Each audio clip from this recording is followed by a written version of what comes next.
Muy buenos días, amigos. Gracias por acompañarnos a este nuevo estudio de Génesis capítulo 18. Este es el estudio matutino del estudio verso por verso que tenemos en Estudiantes de la Biblia. Y en esta ocasión nos toca una vez más la confirmación de la promesa de Isaac, la promesa del nacimiento de Abraham, del hijo de Abraham. Una vez más el Señor le confirma a Abraham la promesa que ya le había hecho, pero en esta ocasión ya le da fecha. Pero antes de iniciar con el estudio, vamos a consagrar este tiempo con una oración. ¿Sí? Bendito Padre eterno, gracias te damos, Señor, por este día que nos das del Shabbat. Gracias porque nos permites sentarnos a tus pies, Señor, y escuchar tu voz. Gracias por tu Torah, Señor. Te pedimos que no sea encubierta de nosotros, Padre, sino que nos reveles, Padre eterno, cada mandamiento, cada atributo que tú tienes, Señor, para que nosotros aprendamos. Gracias por nuestro Padre Abraham, Señor, que nos enseña a ser generosos, Padre.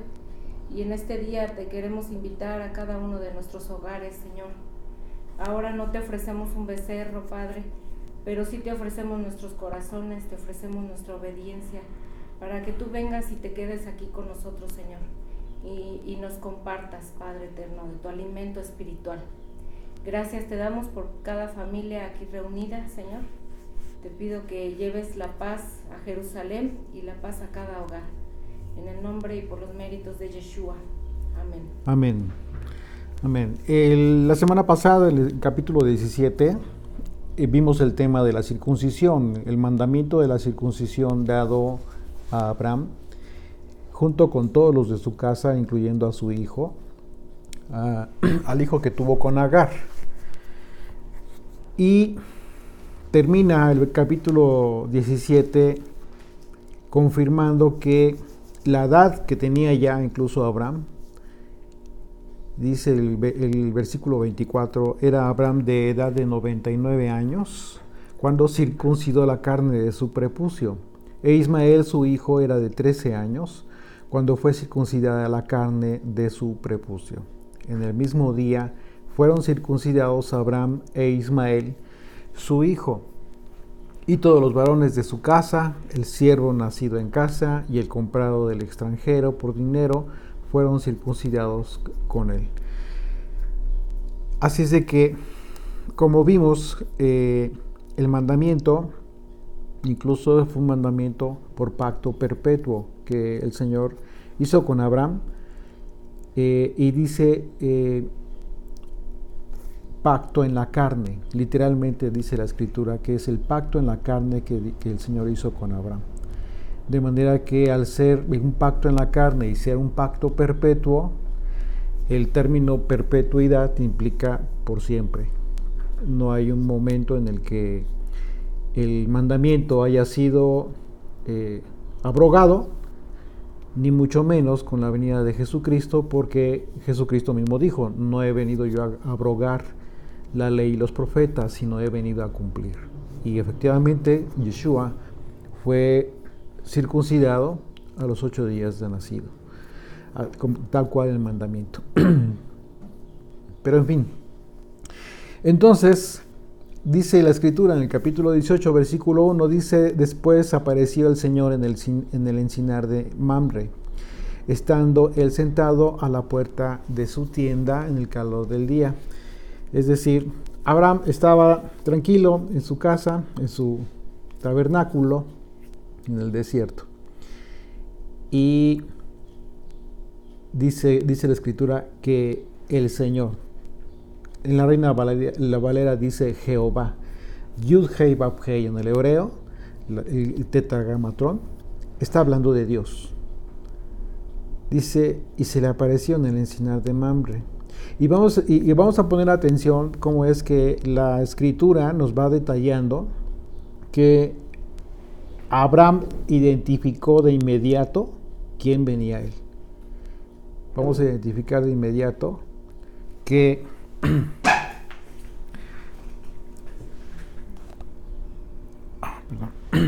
Sí, vamos a identificar de inmediato que efectivamente Abraham supo que era el mismo que ya se le había aparecido anteriormente. Dice versículo 2, y alzó sus ojos y miró, y aquí 3 varones que estaban junto a él. Y cuando los vio, salió corriendo de la puerta de su tienda a recibirlos y se postró en tierra. Entonces, vemos que más allá de que Abraham haya tenido el atributo de ser un buen hospedador, esto rebasa el atributo de un hospedador común y corriente. ¿Por qué? Porque por muy hospedador que tú seas, no te vas a postrar en tierra cuando alguien venga a tu casa o alguien pase a tu casa. O sea, eso no sería correcto ni lógico.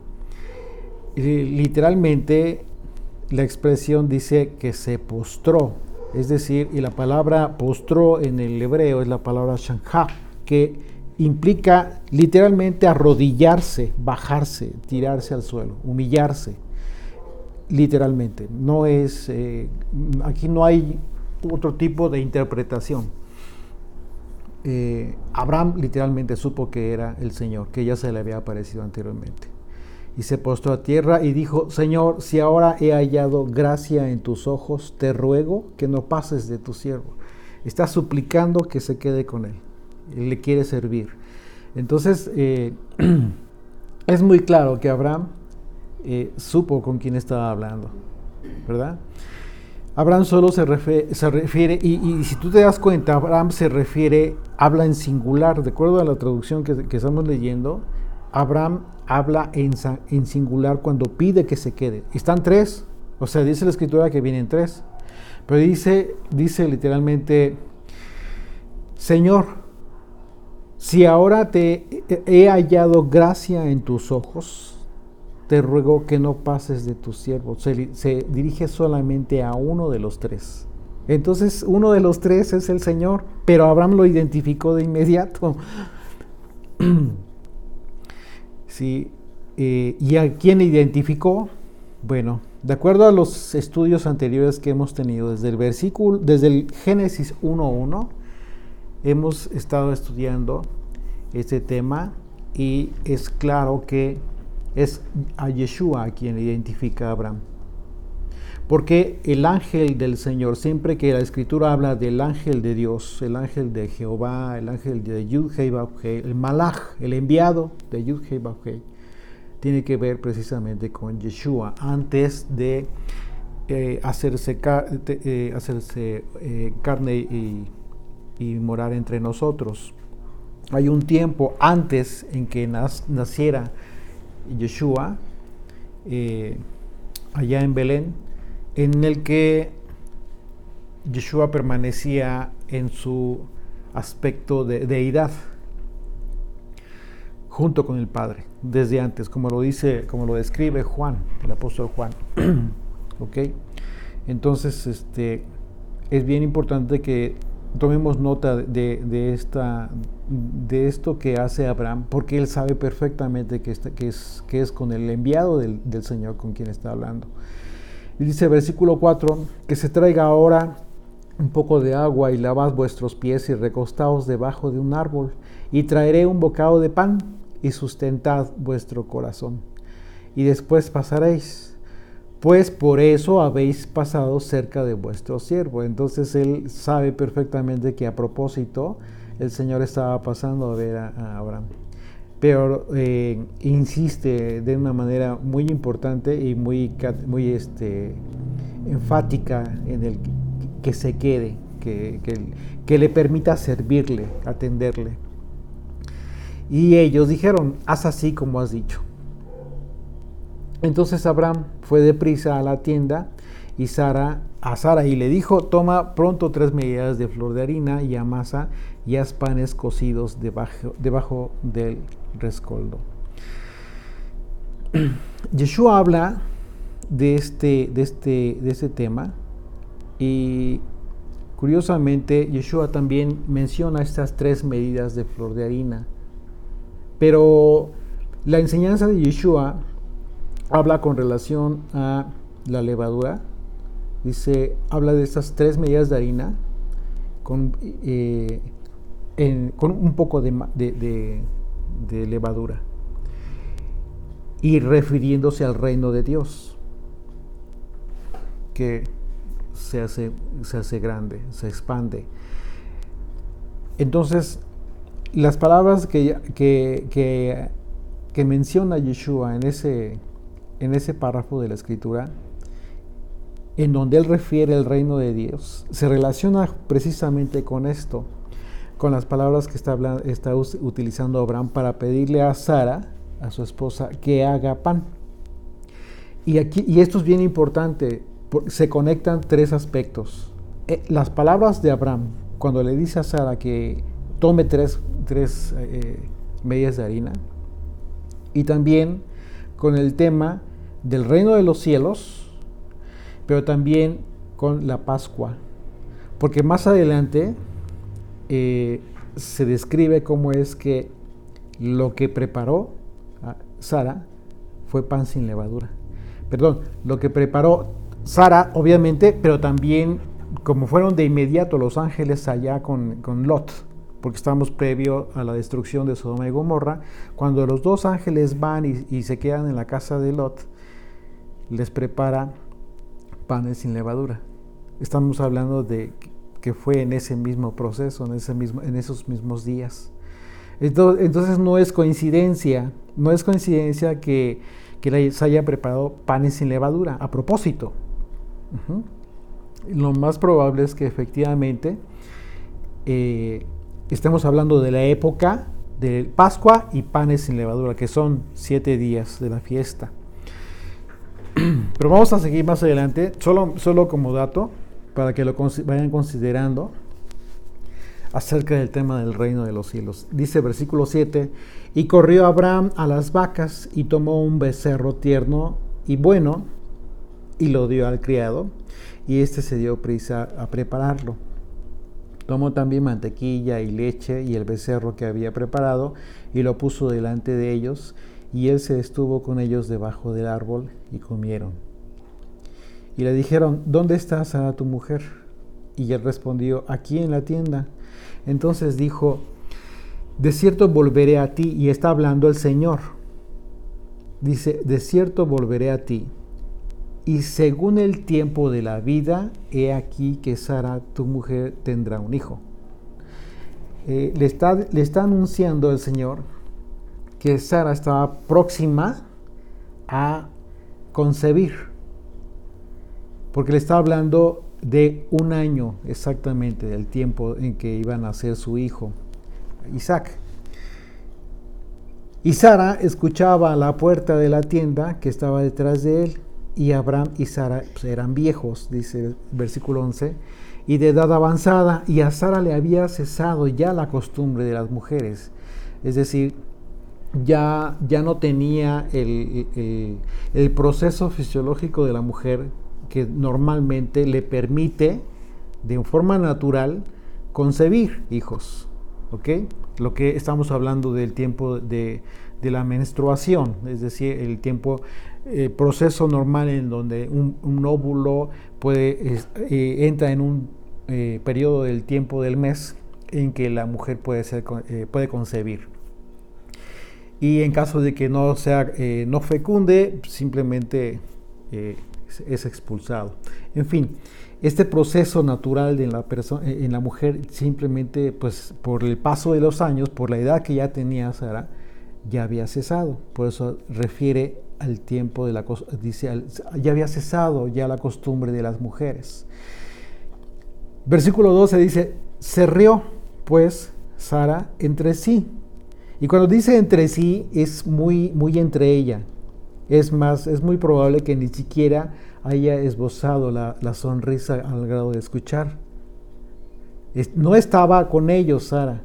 Sara estaba hasta atrás de la puerta de la cabaña, de la tienda, del tabernáculo, y diciendo, después que he envejecido, tendré deleite siendo también mi Señor ya viejo. ¿Sí? Y bueno, los dos ya eran grandes. El texto dice que Sara se rió pensando en su vientre y en sus pechos que ya estaban secos. O sea, ya no estaban en tiempo de producir, de amamantar, lo que normalmente de forma natural implica la crianza de un hijo. Entonces Sara tuvo la misma reacción que Abraham, si se dan cuenta, que también se rió. Previamente, cuando el Señor le habla y le anuncia que iba a tener un hijo, hubo un momento en que Abraham también se rió. ¿Se acuerdan? Y pero porque pues estaban conscientes de su condición. Génesis 17. Entonces Abraham se postró sobre su rostro y se rió y dijo en su corazón: a hombre de 100 años ha de nacer hijo, y Sara ya de 90 años ha de concebir. Eso fue lo que dijo Abraham previamente, y esto lo vimos en el capítulo 17, en el capítulo anterior. El Señor se había mostrado a Abraham como el Todopoderoso. Él ya sabía, pero también quería hacerlo saber a Sara. Dios le leyó la mente, podríamos decir que le leyó la mente, supo perfectamente lo que estaba pensando Sara. Y el texto dice que Sara habló para sí. O sea, eso te dice que no fue algo que fuera audible. Esto significa que ella no había dicho nada en voz alta, pero Yeshua quiso hacerle saber a ella que no había nada demasiado difícil para él. Estamos hablando del enviado, del Malaj, el que escuchó en el corazón de Sara lo que había pensado. Dice versículo 13. Entonces el Señor dijo a Abraham: ¿por qué se ha reído Sara diciendo: ¿será cierto que he de dar a luz siendo ya vieja? ¿Hay para Dios alguna cosa difícil? Al tiempo señalado, una vez más, lo confirma: al tiempo señalado volveré a ti, y según el tiempo de la vida, Sara tendrá un hijo. Está hablando de dos tiempos. Es decir, la fecha en que va a concebir, justo en la época en que va a conseguir, que es un año exactamente, en que va a dar a luz hijo, Sara. Y el otro tiempo del que habla tiene que ver con el periodo de gestación natural de la vida para concebir. La palabra hebrea que fue traducida como tiempo señalado es la palabra moed en el hebreo. Y si ustedes leen en el Levítico capítulo 23, las citas bíblicas, las fechas tienen que ver con esto precisamente. Pero es una referencia específica a las fiestas del Eterno. ¿Ya comienzas a conectar? Entonces, hay indicios, digo, no lo dice la Escritura, pero si tú comienzas a hacer conexión entre las expresiones que utiliza Abraham, lo que dijo Yeshua con relación al reino, y vamos a ver más adelante, de hecho es en el capítulo siguiente, pero se van a dar cuenta cómo es que Lot preparó panes sin levadura. Entonces era algo característico precisamente, o es característico, los panes sin levadura precisamente en la fiesta de la Pascua y panes sin levadura, porque estamos hablando que son dos fiestas que se unen, pero que la fiesta de panes sin levadura implica 7 días. 7 días de fiesta, 7 días en los cuales se celebraba esta fiesta en el templo, en todo Israel, y hoy en día continúa celebrándose, aunque ya no hay templo, pero en la dispersión, incluso también en Israel, pero ya sin templo. Entonces, esta palabra, moed, al tiempo señalado, está relacionado con citas, las moadim en plural, en el hebreo. Así que en una de las fiestas anuales, en una de las fiestas anuales, si es así, en una de las fiestas anuales tenía que nacer Isaac. Y tenemos una pista de que Isaac pudo haber nacido durante la fiesta y panes sin levadura, Pesaj y panes sin levadura, de acuerdo a los textos de los siguientes párrafos. Acompáñenme en sus Biblias a Génesis capítulo 18, versículo 6, dice, y es lo que acabamos de leer, dice: entonces Abraham fue deprisa a la tienda a Sara y le dijo: toma pronto 3 medidas de flor de harina y amasa y haz panes cocidos debajo del rescoldo. Y después en Génesis 19, versículo 3, más adelante, dice así la escritura: mas él porfió, está hablando de Lot, porfió con ellos, con los ángeles que le fueron a visitar, y fueron con él, porque los ángeles decían que se iban a quedar en la plaza, que iban a pasar la noche. Y él le dijo: no se queden aquí, vayan a mi casa. Dice: y fueron con él y entraron en su casa y les hizo banquete y coció panes sin levadura y comieron. ¿Ya te diste cuenta? Ya hablando del pueblo judío, acerca de la tradición, de cómo es que ellos han interpretado, el pueblo judío, estos pasajes, es que efectivamente Isaac nació el 15 de Nisan. No, obviamente la escritura no habla de una fecha exacta, sería como que un poco difícil, ¿no?, decir de un día exacto, pero nosotros sí podemos considerar que en un momento dado Isaac sí pudo haber nacido durante la fiesta de panes sin levadura, y es muy simbólico, es muy significativo, ¿ok? ¿Por qué? Porque Isaac, ¿de quién es sombra? De Yeshua. ¿Por qué es sombra de Yeshua, de Jesucristo? Por su atadura, por la atadura de Isaac. Porque es el hijo de la promesa. Es el hijo, primordialmente porque es el hijo de la promesa. De acuerdo al estudio que tuvimos la semana pasada con relación a la simiente y la interpretación que entendió el apóstol Pablo acerca de la simiente, es una referencia específicamente al Mesías, a Jesucristo.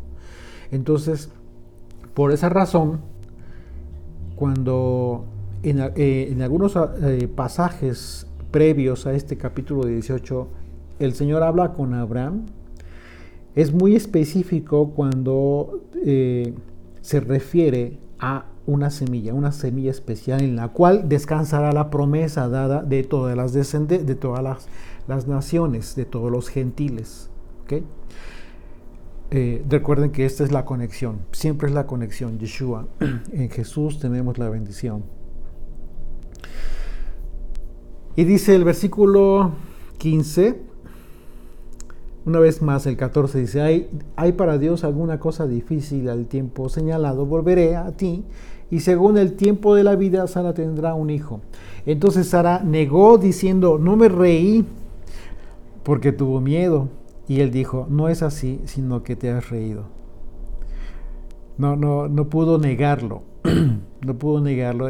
Sara se animó a negarlo porque no fue audible su risa. Sin embargo, el Señor, por supuesto que supo. Sara mintió al decir que no se rió, pero lo hizo por temor, como dice la Escritura. Sin embargo, el pueblo judío tomó este texto, fíjate qué interesante, que el pueblo judío tomó este texto como pretexto para determinar en la ley judía, la halajá judía, que una mujer no puede ser llamada como testigo a un Beit Din. ¿Qué es un Beit Din?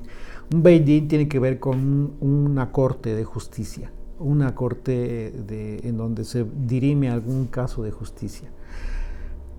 Pues se dice que aún la más justa de las mujeres negó la verdad por temor. O sea, en este versículo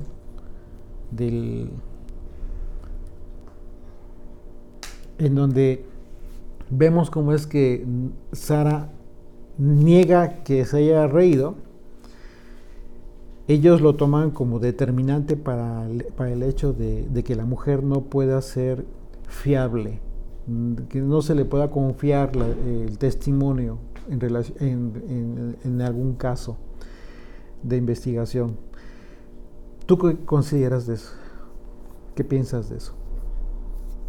Pues es que generaliza, ¿no? Nada más en cuanto a que ella mintió respecto de eso, pero generalizan. O sea, no le veo pues sentido a eso. No tiene sentido. No le veo sentido. Y luego menos en un juicio, ¿no? Efectivamente. Donde hay una causa justa que defender, o ¿cómo crees que vas a mentir, no? Claro, no sé, yo no digo, salvo la mejor opinión de cada uno de ustedes, nosotros no consideramos que sea correcto que se haga una exclusión de manera general en todas las mujeres, porque pues si fuera así el caso, pues tampoco los hombres podrían ser llamados a juicio, o sea, porque hay muchos casos registrados en la escritura en donde incluso los hombres también hicieron cosas que no son dignas de credibilidad.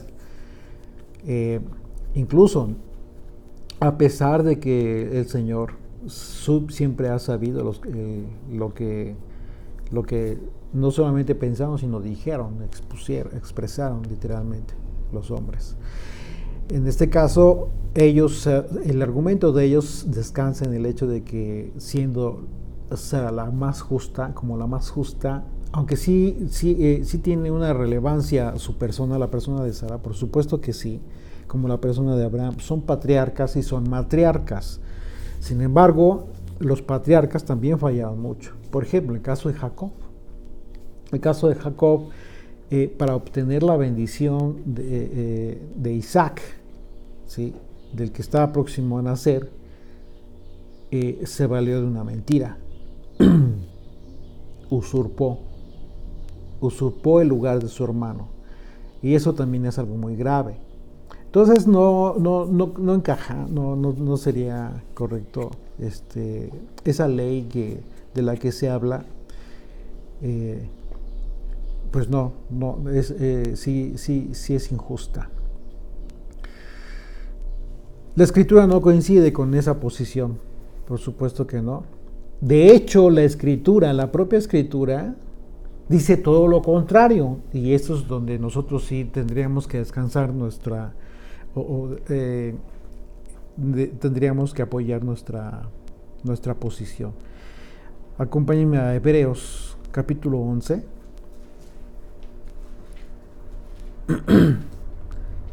El capítulo 11 de la carta a los Hebreos nos habla del tema de la fe.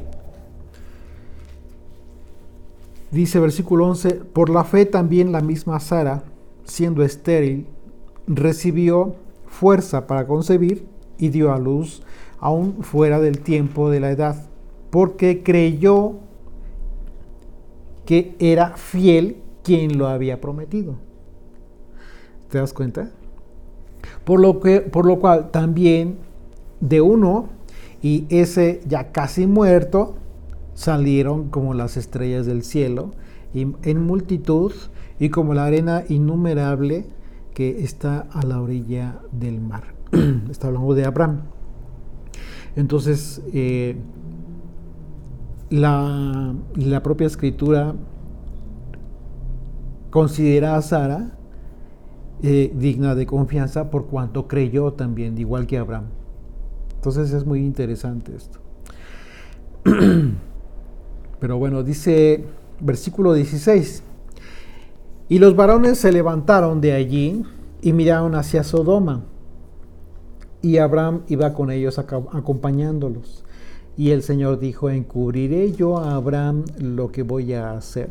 Está preguntándose a sí mismo el Señor. Dice: habiendo de ser Abraham una nación grande y fuerte, y habiendo de ser benditas en él todas las naciones de la tierra. El Señor consideró si estaba bien no decirle a Abraham lo que iba a hacer. La razón por la que el Señor decidió no ocultarle lo que haría en Sodoma y Gomorra fue porque tenía gran estima a Abraham. En En Santiago 2:23 dice, y se cumplió la escritura que dice, Abraham creyó a Dios y le fue contado por justicia y fue llamado amigo de Dios. El Señor consideró a Abraham amigo, y eso es bien importante, porque esa es la razón por la cual vemos muchos acontecimientos en donde Abraham fue objeto de la atención de Dios, de una atención muy marcada, no solamente con relación a las promesas, sino incluso con cosas que a veces a simple vista no podríamos entender. Por ejemplo, lo que sucedió con relación a su esposa cuando entraron a Egipto, ¿sí? Que mintió, ¿no? Y bueno, ya analizamos todo eso, pero de entrada sí como que son cosas raras, en donde Dios siempre estuvo con él y se lo demostró, incluso protegiendo a Sara, ¿no? Como la portadora de la semilla valiosa. Isaías 41:8. Pero tú, Israel, siervo mío eres tú. Jacob, a quien yo escogí, descendencia de Abraham, mi amigo. Fíjate, las palabras de Isaías, en nombre del Señor, cómo es que se refieren a Abraham. Segunda de Crónicas 20:7. Dios nuestro, ¿no echaste tú los moradores de esta tierra delante de tu pueblo Israel y la diste a la descendencia de Abraham tu amigo para siempre? ¿Cómo es que oran estos hombres al Señor? Usando precisamente la condición que siempre tuvo Abraham delante de Dios. De manera que como a un amigo el Señor no le ocultaría a Abraham que lo que haría con Sodoma, porque estaba implicado su sobrino Lot y su familia, y el Señor lo sabía. De manera que la analogía que encontramos en el Nuevo Testamento respecto a la relación que tuvo Dios con Abraham, la vemos en el Evangelio de Juan. Evangelio de Juan, en el capítulo 15, dice esto, versículo 15, ya no os llamaré siervos. Fíjate bien lo que habló Yeshua. Y aquí vamos a ver esta analogía de cómo es que Dios considera a Abraham amigo y por esa razón decide no ocultarle lo que iba a hacer. Juan 15:15. Y entonces resulta que Yeshua a sus discípulos los considera de la misma manera y les explica la razón por la cual no les oculta las cosas. Dice, ya no os llamaré siervos, porque el siervo no sabe lo que hace su Señor, pero os he llamado amigos. Porque todas las cosas que oí de mi Padre, os las he dado a conocer. Entonces, las palabras de Yeshua refieren esta relación. Es una analogía de la relación de Dios con Abraham. Y es hermoso porque precisamente si tú te constituyes como discípulo de Yeshua, de Jesucristo, lo que va a suceder es que te va a dar la revelación de su palabra, de su enseñanza. No es lo mismo ser un creyente de oídas, es simplemente pues tratar de entender algunas palabras en un sentido muy simple, lo que puedes leer en los evangelios, en las palabras de Yeshua. Eso es una cosa, y está bien. ¿Sí? ¿Por qué? Porque mucha gente es edificada y transforma su vida en ese sentido, pero hay otros quienes de alguna manera le buscan a tal grado que Dios comienza a darles, a regalarles esa revelación, ese entendimiento más profundo de las palabras del Mesías. Lo que tú hace unos años o el año pasado entendías de una forma, hoy lo vuelves a leer en tu misma Biblia que tenías hace años o el año pasado, pero ya lo entiendes de una forma más diferente, con un sentido más profundo y obviamente eso te implica mayor responsabilidad. Y eso es hermoso. A eso se refirió Yeshua. Es decir, ya no son siervos míos, no los considero siervos, sino amigos en ese sentido.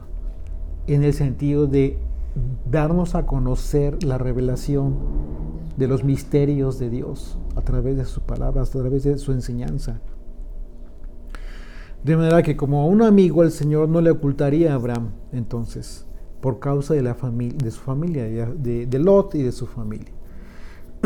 Así es de que, bueno, regresamos a Génesis 18, dice, versículo 19, porque yo sé que mandará a sus hijos, una vez más desde el 18 para que tomen el contexto, habiendo de ser Abraham una nación grande y fuerte, fíjate cómo se expone, y habiendo de ser benditas en él todas las naciones de la tierra, porque yo sé que mandará a sus hijos y a su casa después de sí, que guarden el camino del Señor, haciendo justicia y juicio, para que haga venir el Señor sobre Abraham lo que ha hablado acerca de él. Fíjate qué importante es que entendamos este texto. Vemos que la condición para que las promesas puedan ser cumplidas para los hijos de Abraham es que se transmita, es que Abraham haya transmitido a los hijos el camino de justicia. ¿Cuál es el camino de justicia? Enseñarles la Torah. La palabra de Dios, la Torah, sus mandamientos, las profecías, las palabras de Jesucristo.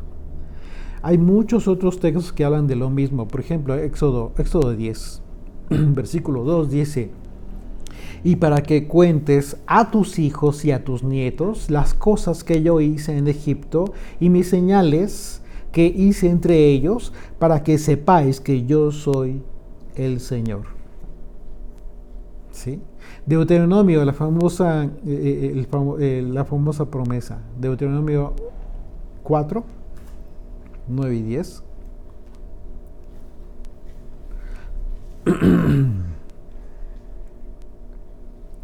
Por tanto, guárdate y guarda tu alma con diligencia, para que no te olvides de las cosas que tus ojos han visto, ni se aparten de tu corazón todos los días de tu vida. Antes bien, las enseñarás a tus hijos y a los hijos de tus hijos.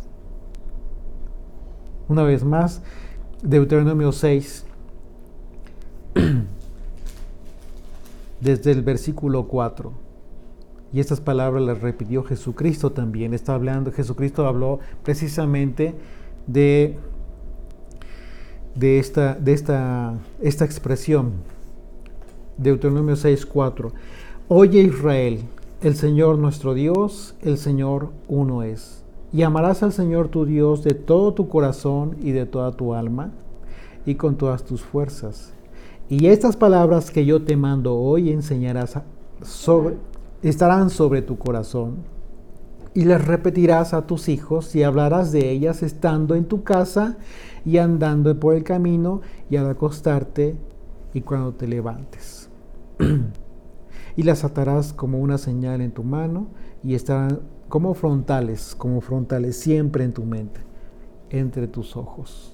Y las cubrirás, y las escribirás en los postes de tu casa y en tus puertas. Hay muchos versículos que enseñan, y más que enseñan, ordenan, porque son mandamientos, en que tú y yo como padres les enseñemos a nuestros hijos el camino, justo lo que está hablando aquí el Señor. Fíjate el pensamiento de Dios con relación a Abraham, porque yo sé que mandará a sus hijos y a su casa después de sí, que guarden el camino del Señor, haciendo justicia y juicio, para que haga venir sobre el Señor sobre Abraham lo que ha hablado acerca de él. Entonces, esto significa que Dios le confirma que él hará, pero también revela que lo que espera de Abraham. Es decir, tú puedes considerar que puedes recibir las promesas del Señor siempre y cuando tú cumplas con relación a tus hijos como lo espera Dios, justo como lo expresó con relación a Abraham, porque habría de ser diferente contigo. Pues no hay forma, no hay manera. O sea, está condicionado, las promesas, los pactos del Eterno son condicionados a la obediencia. Dios espera de los que tienen la responsabilidad, en este caso de los padres, que cumplan con relación a los hijos. ¿Por qué? Porque de esa manera se evita aquella maldición que anunció, que advirtió el Señor con relación a todo aquel que adorara ídolos, se diera la idolatría, ¿no? ¿Por qué? Porque anunció y advirtió que esa maldición estaría hasta la 4ª generación. Pero ¿en qué momento se rompe esa maldición? Precisamente cuando hay unos padres que comienzan a obedecer, justo como lo hizo Abraham, porque eso es lo que espera el Señor. Entonces Dios le daría la descendencia, ¿sí?, la cual formaría una nación grande y poderosa que traería bendición a todas las naciones de la tierra, a Abraham, con la condición de que cumpliera Abraham, por supuesto.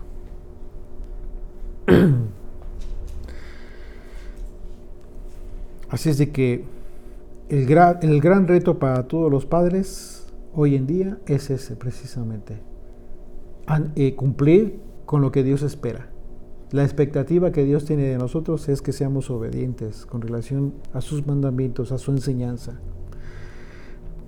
Entonces, si Abraham cumplía su parte, el Señor cumpliría lo que Él le prometió, por supuesto. Salmo 25, versículos 12 y 14.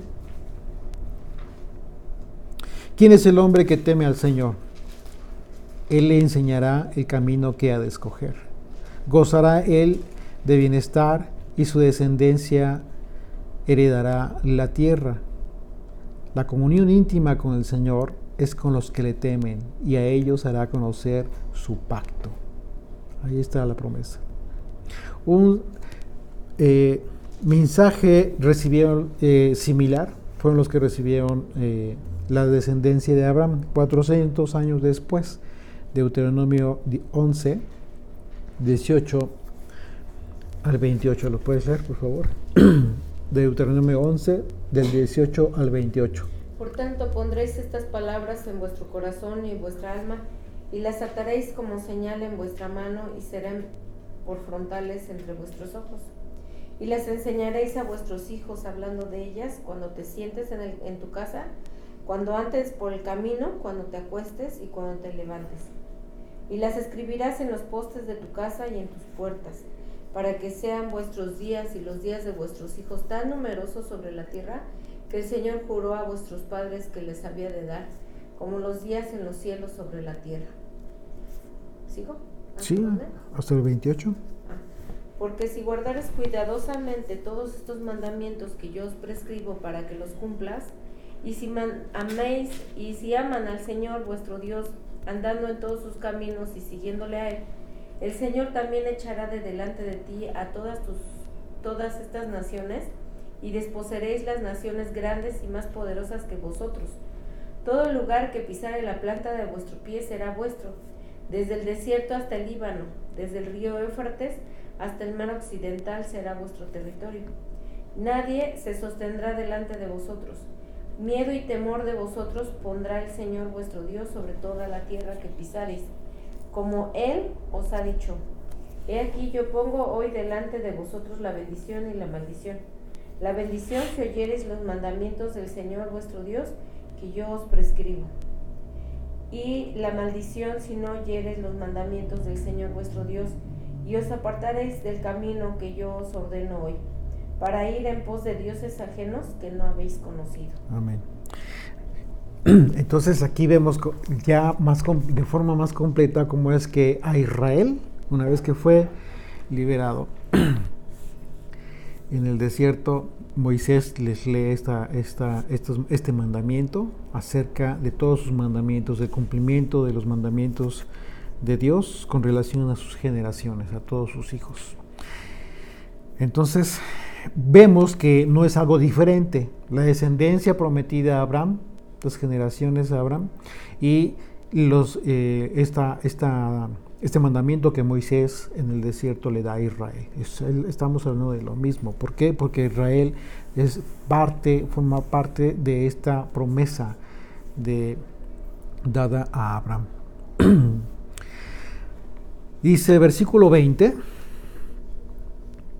entonces el Señor dijo, por cuanto el clamor contra Sodoma y Gomorra se aumenta más y más, el pecado de ellos se ha agravado en extremo. Descenderé ahora y veré si han consumado su obra según el clamor que ha venido hasta mí, y si no, lo sabré. Entonces, la palabra clamor en el hebreo es la palabra sa'ak. Esta es la misma palabra que se usó en relación con la sangre de Abel, cuando Caín mató a Abel, la cual clamaba por justicia divina. Génesis 4, nada más para recordar. Este tema también lo estudiamos ya. Génesis 4, 9 y 10. Dice, y el Señor dijo a Caín, ¿dónde está Abel tu hermano? Y él respondió, no sé, ¿soy yo acaso guarda de mi hermano? Y él le dijo, ¿qué has hecho? La voz de la sangre de tu hermano clama a mí desde la tierra. Es la misma palabra. La palabra clama, por ahí, quienes tengan su diccionario Strong, se van a dar cuenta que la palabra clama o clamor es la misma palabra. Tzak, la palabra hebrea tzak, que significa precisamente un grito de angustia o de peligro. De acuerdo a las palabras del apóstol Pablo, cuando en la tierra hay gran injusticia, la tierra gime, porque la naturaleza conoce el orden de Dios y clama cuando el hombre lo quebranta. Pablo habla de este clamor de la creación por la justicia y el orden. Vamos a Romanos, acompáñenme en sus Biblias a Romanos capítulo 8. Vamos a leer de los versículos 19 al 22. Dice, porque el anhelo ardiente de la creación es el aguardar la manifestación de los hijos de Dios, porque la creación fue sujetada a vanidad, no por su propia voluntad, sino por causa del que la sujetó en esperanza, porque también la creación misma será libertada de la esclavitud de la corrupción a la libertad gloriosa de los hijos de Dios, porque sabemos que toda la creación gime a una está con dolores y aún una está con dolores de parto hasta ahora. Está hablando Pablo del orden natural de la creación de Dios. Dios compara la maldad de Judá con Sodoma, y esto está terrible, está tremendo. Vamos a ver cómo es que el Señor, cuando hace este reclamo a Judá, al pueblo judío, por la infidelidad, por causa de su maldad, le dice Sodoma. Lo compara con Sodoma, con la maldad de Sodoma. Acompáñenme a Ezequiel. Vamos a la profecía de Ezequiel, por favor. Capítulo 16.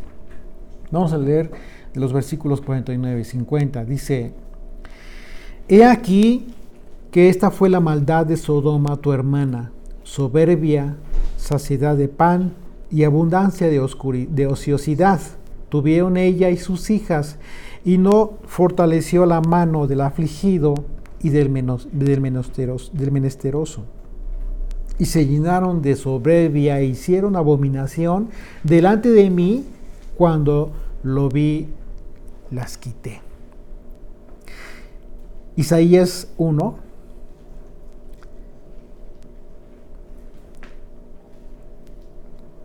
del 9 al 15. Si el Señor de los ejércitos no nos hubiese dejado un resto pequeño como Sodoma fuéramos, y semejantes a Gomorra. Príncipes de Sodoma, fíjate lo que hace, es un llamado de Dios para que se arrepienta Judá. Dice, príncipes de Sodoma, oíd palabra del Señor. O sea, para el tiempo de Isaías, pues imagínate, Sodoma ya no existía. porque fue quemada. Vamos a ver en el capítulo 19 de Génesis que Sodoma y Gomorra fueron literalmente quemados, calcinados, no existe ya. Pero en el tiempo de Isaías, en forma poética, el profeta comienza a hablar por voz de Dios con relación a Judá, pero fíjate lo que dice, príncipes de Sodoma. Le está hablando a los líderes de Judá, a los líderes religiosos de Judá. Dice, príncipes de Sodoma, oíd la palabra del Señor, escuchad la ley de vuestro Dios. Pueblo de Gomorra. Sí, es una comparación terrible. ¿Por qué me sirve? Dice, ¿para qué me sirve, dice el Señor, la multitud de vuestros sacrificios? Hastiado estoy de holocaustos y de carneros y de cebo de animales gordos. No quiero sangre de bueyes, ni de ovejas, ni de machos cabríos. ¿Quién demanda esto de vuestras manos cuando venís a presentaros delante de mí para hollar mis atrios, para pisar los atrios del templo? No me traigas más vana ofrenda, el incienso me es abominación, o sea, algo asqueroso. Luna nueva y día de reposo, el convocar asambleas, no lo puedo sufrir. Son iniquidad vuestras fiestas solemnes. El pueblo judío estaba celebrando las fiestas del Eterno, las fiestas anuales. Está hablando acerca de las fiestas solemnes, pero por causa de la injusticia y por la condición en la que se encontraba Judá, dice, el incienso me es abominación. En el templo de Jerusalén se quemaba el incienso de acuerdo al mandamiento. Ellos estaban cumpliendo un mandamiento. Entonces, ¿qué te dice esto? De nada te sirve llevar a cabo el cumplimiento de los mandamientos si tu condición no es coherente con el propósito de tus acciones. Lo que estaba sucediendo aquí es que el pueblo judío no estaba siendo coherente con el propósito divino de todo lo que se hacía en el templo, de las convocaciones a las fiestas santas, de todo lo que representa cada fiesta. Dice, son iniquidad vuestras fiestas solemnes. ¿Qué es iniquidad? Pecado. Así es. Algo totalmente vanidoso, inicuo, algo injusto, maldad, perverso, literalmente. Vuestras lunas nuevas y vuestras fiestas solemnes las tiene aborrecidas mi alma, me son gravosas, cansado estoy de soportarlas. Qué terrible reclamo del Señor, y qué triste.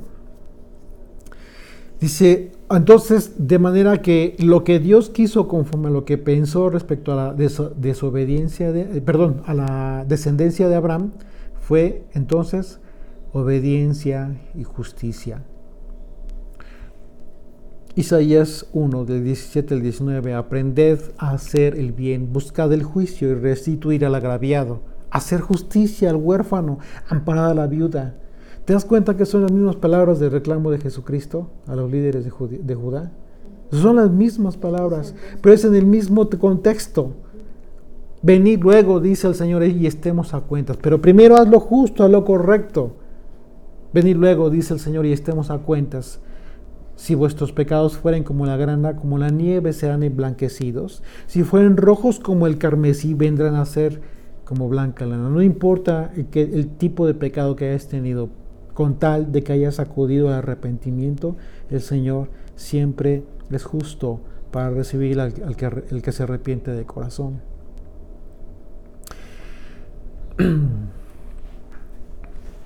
Verso 22 de Génesis 18, regresamos a Génesis 18. Dice, y se apartaron de allí los varones y fueron hacia Sodoma. Pero Abraham estaba aún delante de Yud-Heh y Vав-Heh. ¿Ya te diste cuenta? Se fueron dos y se quedó uno. Se quedó Yeshua, Jesús.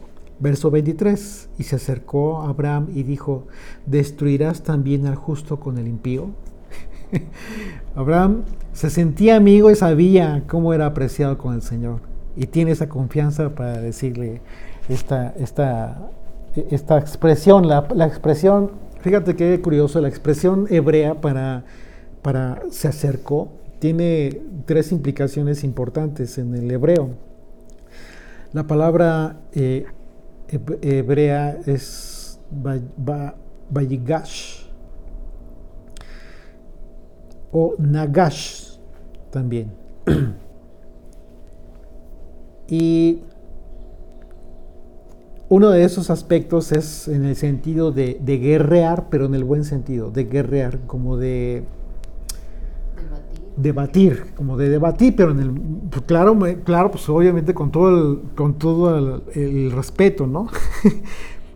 De abogar más bien, ¿no? De abogar también, pero eso ya abogar entra en el contexto de interceder, que también es uno de los 3 aspectos más importantes. Es como guerrear, interceder y humillarse. O sea, esos 3 aspectos los abarca Abraham. Fíjate, por ejemplo, en los versículos, a partir del versículo del 18, del 23 al 26, vamos a leer. Dice: y se acercó a Abraham y dijo: ¿destruirás también al justo con el impío? Quizás haya 50 justos dentro de la ciudad. ¿Destruirás también y no perdonarás al lugar por amor a los 50 justos que estén dentro de él? Lejos de ti el hacer tal, que hagas morir al justo con el impío, y que sea el justo tratado como el impío. Nunca tal hagas. El juez de toda la tierra no ha de ser lo que es justo. ¿Te das cuenta cuál es la posición de Abraham? Entonces respondió el Señor: si hallare en Sodoma 50 justos dentro de la ciudad, perdonaré a todo este lugar por amor a ellos. Fíjate. Y más adelante, en los versículos lo primero es como un desafío que hace Abraham hacia la justicia de Dios, respecto de la justicia de Dios. Entonces, en los versículos 27 al 29, Abraham cambia la actitud después de la respuesta del Señor y adopta una actitud de humillación. Estos 3 aspectos, tanto el desafío como la humillación, están implicados en el contexto hebreo de acercarse a. Dice el versículo 27: y Abraham replicó y dijo: he aquí ahora que he comenzado a hablar a mi Señor, aunque soy polvo y ceniza. Se humilla. O sea, es un buen negociador Abraham. Quizá faltarán de 50 justos 5. ¿Destruirás por aquellos 5 toda la ciudad? Y dijo: no la destruiré, si hallare allí 45. Y volvió a hablarle y dijo: quizás se hallaran allí 40. Y respondió: no lo haré por amor de los 40. Entonces aquí vemos que la actitud de Abraham cambia y se vuelve humilde, muy muy humilde, después del desafío acerca de la justicia y recordándole que es un Dios justo el Señor. Cambia y se vuelve humilde, totalmente humilde. Y a partir del versículo 30 ya comienza a interceder Abraham. Entonces cambia la posición y ya comienza a ser un intercesor por aquellos. Entonces dice a partir del versículo 30: y dijo: no se enoje ahora mi Señor. Si hablare, quizás se hallarán allí 30. Y respondió: no lo haré si hallare allí 30. Y dijo: he aquí, ahora que he emprendido el hablar a mi Señor, quizás se hallarán allí 20. No lo destruiré, respondió, por amor a los 20. Y volvió a decir: no se enoje ahora mi Señor, si hablaré solamente una vez. Quizás se hallarán allí 10.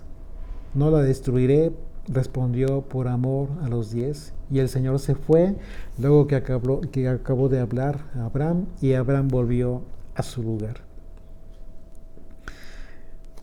¿Cómo te diste cuenta cómo cambió la posición de Abraham? La forma en cómo habla con el Señor. Primero desafía acerca de la justicia de Dios. Le dice, ¿cómo es que el Dios, el creador de la tierra, el Dios de la tierra va a hacer algo injusto, a matar al justo con el injusto, etcétera, etcétera? Y después de la primera respuesta cambia la actitud, se va y se humilla y comienza y sigue hablando. Y al final simplemente lleva a cabo una intercesión que implica, obviamente, ya de antemano la justicia de Dios, entendiendo que Dios es justo. Pero es interesante, ¿no? Cómo aborda el tema Abraham. Verso 24. Quizás hay 50 justos, pero dentro de la ciudad destruirá. Ya habíamos leído hasta el 32. Versículo 33. Y el Señor se fue luego que acabó de hablar de Abraham, y Abraham volvió a su lugar. Entonces, vemos cómo es que la insistencia de Abraham es algo muy normal. Nadie quiere que los justos paguen por pecadores. Sin embargo, hay algo que debemos aprender de esta lección. Es que si conocemos a Dios, debemos aprender a confiar en Él también. Él hará lo que es justo. Y Dios lo dejó muy claro. Lo dejó muy claro en la conversación con Abraham. Pero si conocemos a Dios, debemos aprender que confiar en Él a lo que es justo, o siempre va a ser justo el Señor. No va a haber una ocasión en que no se haga valer su justicia para todos, tanto para justos como injustos. Por eso el Señor ya había determinado verificar si la gente de estas ciudades habían consumado sus obras conforme al clamor que subió hasta los cielos. Fíjate lo que él mismo dijo, o sea, lo dijo desde antes, en el versículo 21. Descenderé ahora y veré si han consumado su obra según el clamor que ha venido hasta mí, y si no, lo sabré. O sea, no envió simple y sencillamente un juicio a la ligera. El mismo Señor envió a estos 2 ángeles para verificar. En el corazón de Dios no hay anhelo de venganza, sino de justicia. Y la diferencia es que cuando se busca hacer justicia, se lamenta la muerte de un justo. Pero también se lamenta la muerte de un impío. Dios no busca la muerte de nadie, sino por el contrario. Lo que busca Dios es que todos vayamos al arrepentimiento. Ezequiel 18, del 23 al 32. Acompáñenme en sus Biblias, ya para terminar, por favor. Ezequiel 18, 23 al 32. ¿Quiero yo la muerte del impío? Dice el Señor. Dios no vivirá si se apartare de sus caminos, mas si el justo se apartare de su justicia y cometiere maldad e hiciere conforme a todas las abominaciones que el impío hizo, ¿vivirá él? Ninguna de las justicias que hizo le serán tenidas en cuenta por su rebelión con que prevaricó y por el pecado que cometió. Por ello morirá. Y si dijereis, ¿no es recto el camino del Señor? Oíd ahora, casa de Israel. ¿No es recto mi camino? ¿No son vuestros caminos torcidos? Apartándose el justo de su justicia y haciendo iniquidad, él morirá, por ello, por la iniquidad que hizo morirá. Y apartándose el impío de su impiedad que hizo y haciendo según el derecho y la justicia, hará vivir su alma. Porque miró y se apartó de todas sus transgresiones que había cometido, de cierto vivirá, no morirá. Y aún dijere la casa de Israel, si aún dijere la casa de Israel, ¿no es recto el camino del Señor? ¿No son rectos mis caminos, casa de Israel? Ciertamente vuestros caminos no son rectos. Por tanto, yo os juzgaré a cada uno según sus caminos, oh casa de Israel, dice el Señor Dios. Convertíos y apartaos de todas vuestras transgresiones, y no os será iniquidad causa de ruina. Echad de vosotros todas vuestras transgresiones con que habéis pecado, y haceos un corazón nuevo y un espíritu nuevo. ¿Por qué moriréis, casa de Israel? Porque no quiero la muerte del que muere, dice el Señor Dios. Convertíos pues y viviréis. Señor, gracias por esta gran oportunidad que nos has dado a todos en la tierra. Gracias porque en tu justicia nos has hecho valer, nos has hecho conocer, Señor, que tú no anhelas la muerte del pecador, sino por el contrario, todo el tiempo estás presto para recibir a todo aquel que se arrepiente y se humilla y reconoce su pecado y decide no volver atrás. Te damos gracias, Señor, porque nosotros somos producto de esta misericordia tuya. Nosotros mismos te damos gracias de día y de noche, desde que amanece, Señor, porque has sido justo y has sido bueno. Más que justo, Señor, has sido misericordioso y te has compadecido de nuestra injusticia, Señor. Te rogamos aún, así como lo hizo Abraham, por tu paciencia, por tu justicia, por tu misericordia, aún por muchos que faltan de entender, Señor, que tienen que dejar su camino de maldad, que tienen que buscarte, Señor, pero buscarte con un corazón sincero, no religioso, sino conociéndote, Señor, para que sea revelado a sus vidas el propósito por el cual ellos fueron enviados a este mundo. Hazles saber que tienen un propósito divino que cumplir en esta tierra, porque su tiempo es muy corto. Prepárales, dales las herramientas, Señor, para que sean preparados a fin de que tengan un tiempo prudente de preparación y purificación, y seamos todos aceptos, Señor, delante de ti en el tiempo de la eternidad, porque ese es el anhelo de nuestro corazón. Creemos en una vida eterna delante de ti, Señor. Creemos en tu justicia y vivimos en base a ello, Señor, porque nosotros no somos justos. Nuestras acciones, por más que nos esforcemos, son como trapos de inmundicia delante de ti, Señor. Mas por la sangre de Jesucristo son purificadas, Señor, y justificadas. Gracias, Señor bendito, por esta misericordia que hemos recibido de ti. En el nombre de Yeshua te damos gracias por todo. Amén. Amén.